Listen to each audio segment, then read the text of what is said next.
Tiffany, direction Montpellier. Bonsoir Tiffany N. Bonsoir. Vous êtes notre correspondante à la rédaction de Montpellier parce que nous partons à Gignac et parler de stop amélioré. Je dirais plutôt du covoiturage spontané. Expliquez-nous Tiffany. Bon vous voyez un peu le principe de l'autostop, eh bien ça y ressemble, sauf qu'au lieu que la personne lève le pouce comme ça au bord de la route, en attendant que quelqu'un s'arrête pour lui demander sa destination et que possiblement cette personne reparte sans lui puisqu'ils ne vont pas au même endroit, eh bien là, la personne qui s'arrête, c'est déjà où va la personne qui attend. Comment? Eh bien, à l'aide de panneaux lumineux à LED où s'inscrit la destination quand l'utilisateur appuie sur un bouton. Vous savez quoi, le meilleur moyen de comprendre, eh bien, c'est de le voir en vidéo. J'ai été à la rencontre de Jean-François Soto, maire de Gignac. Eh bien, regardez, il nous a tout expliqué.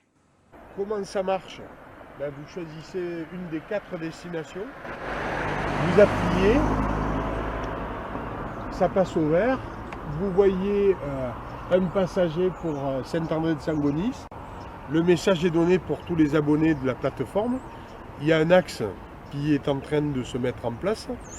On va attendre le véhicule qui sera en capacité de nous prendre et de nous déposer sur Saint-André-de-Sangonis, ou éventuellement quelqu'un qui, voyant le panneau, va spontanément dire j'accepte de vous prendre et de vous déposer.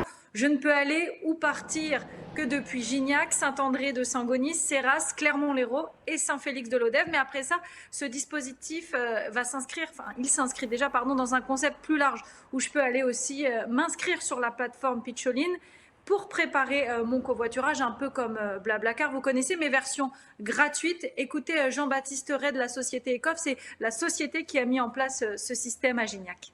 Ils ont considéré que c'était intéressant de, sur un même territoire, combiner différentes formes de covoiturage.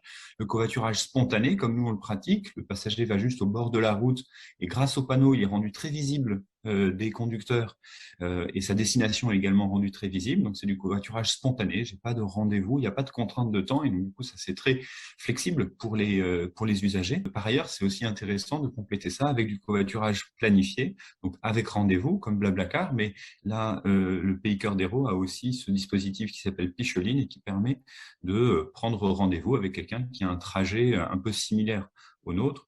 Là, il y a la contrainte du rendez-vous, mais potentiellement, il n'y a pas qu'une seule ligne, c'est l'ensemble du territoire qui peut être couverte si les usagers sont inscrits. Comment ça se passe Tiffany pour le covoiturage spontané?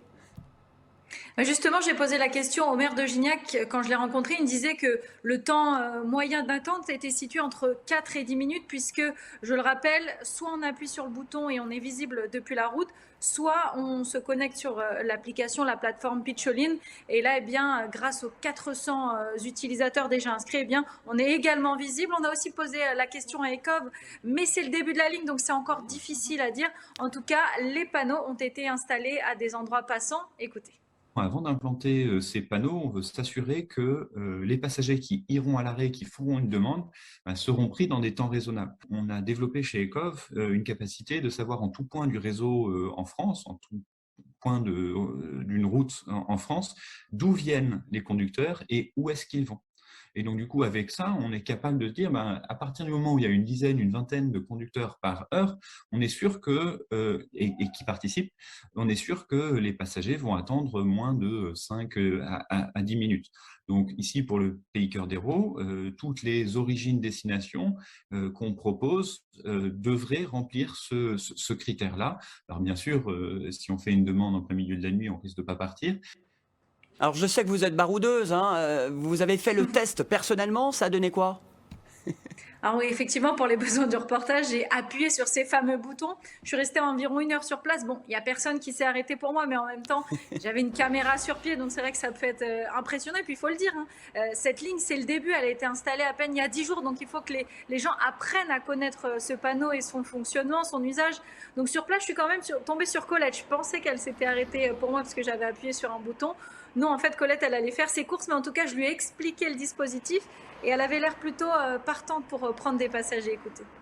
Si quelqu'un fait du stop, ça m'est arrivé très souvent de prendre. Moi, je pense oui, peut-être pour ceux qui n'ont pas de voiture, pas de moyens, pas de bus. Donc, bon, ils viennent là, pourquoi pas.